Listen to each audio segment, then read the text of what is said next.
अस्सलाम वालेकुम व्यूवर्स, कैसे हैं आप सब। उम्मीद है कि सब ठीक ठाक होंगे और बहुत खुश होंगे। आज मैं आपके लिए लेके आई हूँ बहुत ही मज़ेदार चना पुलाव की रेसिपी। आप इसको देगी चना पुलाव भी कह सकते हैं, सिंपल चना पुलाव भी कह सकते हैं। वीडियो देखने से पहले मेरे चैनल को सब्सक्राइब कर लें और बेल आइकन को प्रेस करना मत भूलें, ताकि आपको मेरे आने वाली नई वीडियोज़ की अपडेट मिलती रहे। मेरे इंस्टाग्राम पेज को ज़रूर फॉलो करें। वीडियो अच्छी लगे तो थम्स अप। चलें जी, सबसे पहले हम इंग्रेडिएंट्स देख लेते हैं। यहाँ मैंने 3/4 कप ऑयल लिया है। 1 कप मैंने उबले हुए चने लिए हैं। चने बॉईल करके हमने स्ट्रेन कर लिए हैं। इनको बॉईल करने के बाद जो पानी बचेगा उसको हमने ज़ाया नहीं करना, उसको हम चावल बनाने में इस्तेमाल करेंगे। यहाँ मैंने 2 गिलास चावल लिए हैं।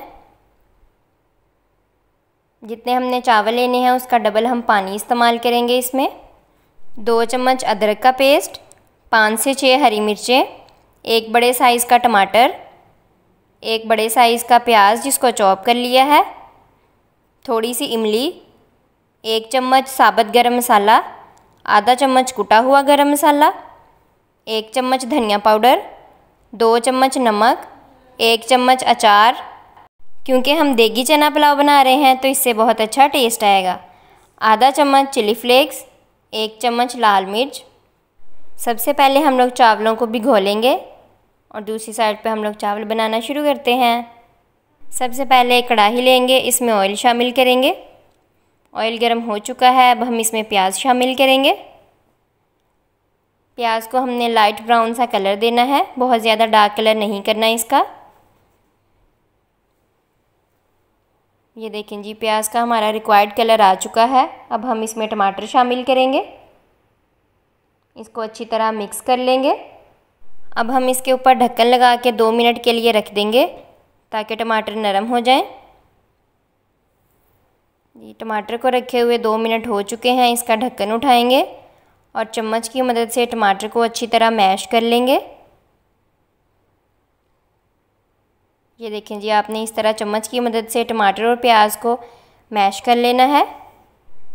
चलें जी, टमाटर और प्याज को हमने मैश कर लिया है। अब हम इसमें साबुत गरम मसाला शामिल करेंगे, अदरक का पेस्ट, लाल मिर्च, चिली फ्लेक्स, 1 चम्मच नमक हम अभी शामिल करेंगे, 1 चम्मच हम बाद में शामिल करेंगे। इन सब चीज़ों को अच्छी तरह मिक्स करेंगे और मीडियम फ्लेम पे 2 से 3 मिनट के लिए इसकी अच्छी तरह भुनाई कर लेंगे। चलें जी, भुनाई हमने अच्छी तरह कर ली है। अब हम इसमें हरी मिर्चें शामिल करेंगे, धनिया पाउडर। इनको अच्छी तरह मिक्स करेंगे और 1 मिनट के लिए इनकी भुनाई कर लेंगे। चलें जी, भुनाई हमने कर ली है। अब हम इसमें इमली शामिल करेंगे, अचार शामिल करेंगे, कुटा हुआ गरम मसाला।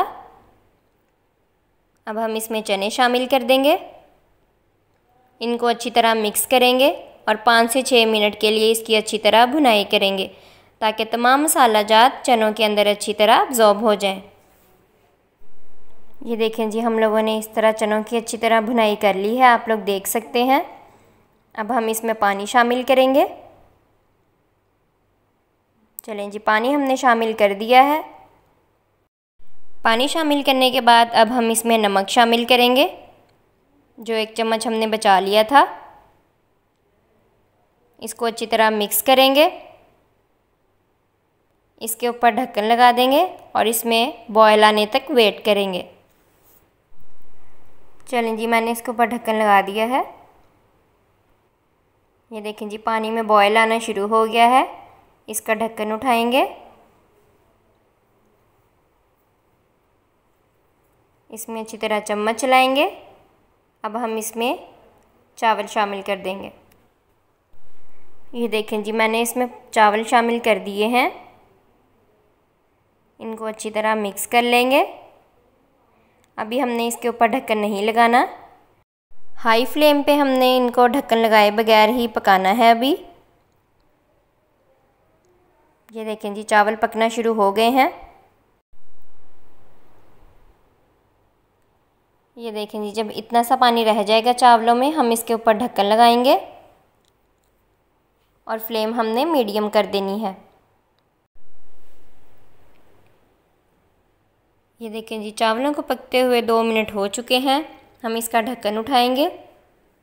अब हम इसमें हल्के हाथों की मदद से चम्मच चलाएंगे ताकि चावल टूटे ना।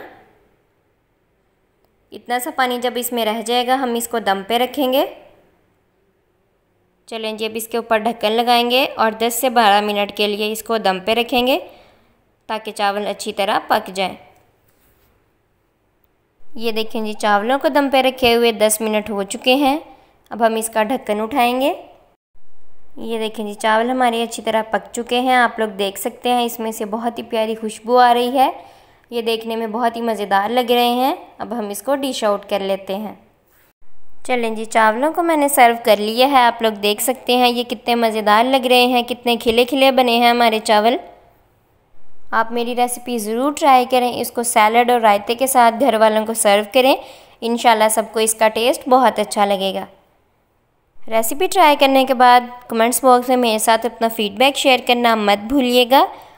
मिलते हैं जी हम अगली मज़ेदार सी रेसिपी के साथ। तब तक के लिए अपना बहुत सारा ख्याल रखें। मुझे भी अपनी दुआओं में ज़रूर याद रखें। अल्लाह हाफिज़।